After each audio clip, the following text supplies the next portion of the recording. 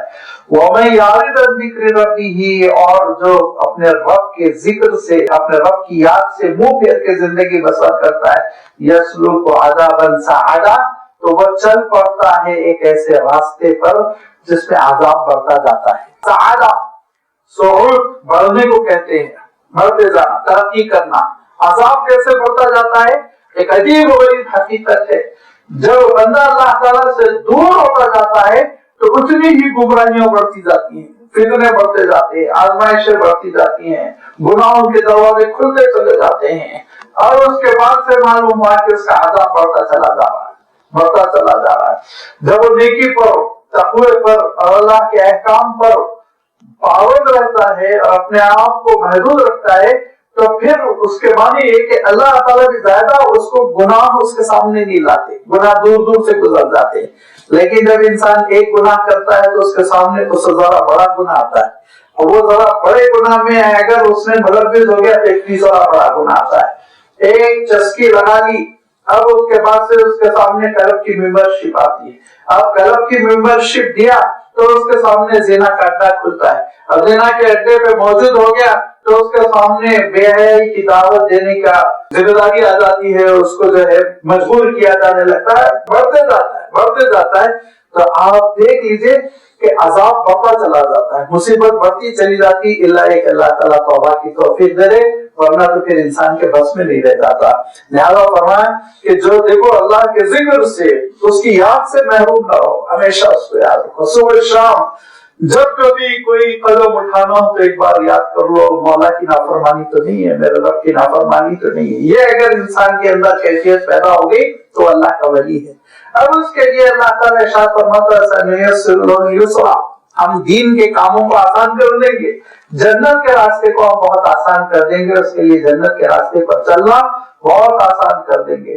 اور اگر اس کی مخالفت میں اللہ کو فراموش کر اس کے احکام کو فراموش کر انسان زندگی بسر کرے گا تو بڑھتے ہوئے عذاب کا شکار ہو جائے گا۔ یسلک عذابا صعدا وَأَنَّ الْمَسَاجِدَ لِلَّهِ فَلَا تَدْعُوا مَعَ اللَّهِ أَحَدًا، اور مسجدیں صرف اور صرف اللہ کے لیے، اس میں غیر اللہ کو نہیں پکارا جا سکتا۔ مشرکین مکہ میں یہ جنوں کا اعلان ہے، جن یہ اعلان کر رہے ہیں کہ کعبۃ اللہ کو غیر اللہ کی عبادت کا تم نے مرکز بنا رکھا ہے، مسجدیں تو اور کعبہ نہیں کہا انہوں نے، کعبہ تو ساری مساجد کی گویا ماں ہے۔ تو جب عام مسجدیں، آپ کی حضرات کی مسجدیں، گاؤں کی دیہات کی مسجدیں اللہ کا گھر ہے اور اس میں غیر اللہ کو نہیں پکارا جا سکتا ہے تو کعبۃ اللہ کی تو عظمت لاکھوں گنا ہے۔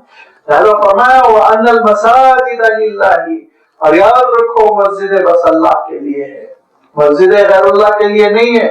ایک بار وقف کر دیتا ہے آدمی تو اس کی بھی ملکیت سے مسجد نکل جاتی ہے، متولی ہے یعنی خادم ہے، خدمت کرنے والا ہے، مسجد کو غیر مسجد سے بدلنے کا اختیار اس کو بھی نہیں رہ گیا۔ اب یہ زمین اللہ کی ہو گئی اور ایسی اللہ کی ہو گئی کہ اللہ تعالیٰ نے اس کی نسبت اپنی جانب کی، بیتیہ کہا، یہ میرا گھر ہے۔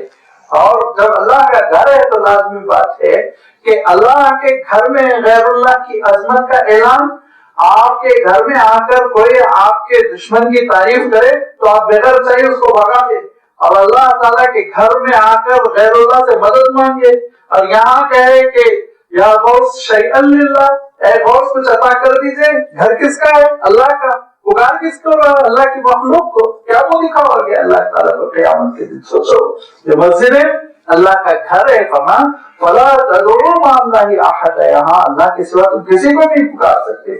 اللہ کے رسول صلی اللہ علیہ وسلم انسانوں کی ایک دوسرے کی تعریف مسجد میں نہیں کرنے دیتی ہے، مسجد ہے دعا کرو، اعتکاف کرو، تلاوت کرو، باقی چیزیں باہر کر لو۔ یہ مسجد بات چیت، دنیاوی بات چیت کو پسند نہیں فرماتے تھے اللہ کے رسول صلی اللہ علیہ وسلم، اور فرماتے تھے اگر کوئی مسجد میں خرید فروخت کرے تو اللہ تعالیٰ اس کو برکت نہ دے۔ اور اللہ کے رسول صلی اللہ علیہ وسلم نے فرمایا، ایک صاحب کھڑے ہو کے کہنے لگے میری فلاں چیز بکری غائب ہو گئی، کسی کو نظر آئی تو بتائے، تو اللہ کے رسول نے کہا اللہ اس کی بکری نہ ملے۔